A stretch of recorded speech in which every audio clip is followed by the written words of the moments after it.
সরকারি সম্পত্তি দখল করে তৃণমূলের পার্টি অফিস হাসনাবাদের ভেবিয়ায় জবরদখলের অভিযোগ। আরো বিস্তারিত জানাবে অনুপম, আমাদের সঙ্গে রয়েছে অনুপম।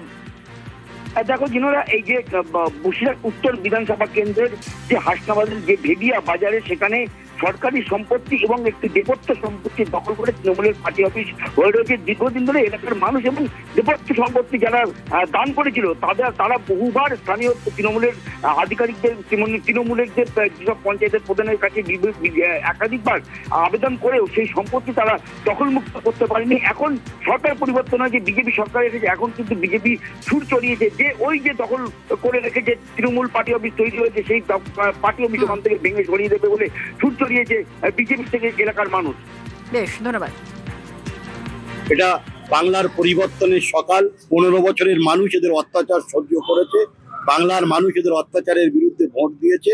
পরিবর্তনের সরকারে সরকারি জমিতে সরকারি জনগণের পরিষেবার জন্য কিন্তু থাকবে, কিন্তু তৃণমূল কংগ্রেসের পার্টি অফিস ভাঙবে। সেখানকার সরকারি যারা আধিকারিক আছে তাদের বলবো বুলডোজার চালিয়ে ভেঙে দেওয়া।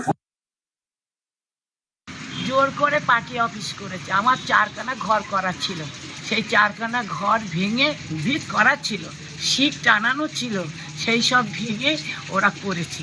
এখনো পিছনে দেখলে দেখতে পাবে। আমি খুব অসহায় হয়ে গেছি যে ও আমার জায়গাটা আমার ফিরিয়ে দিই।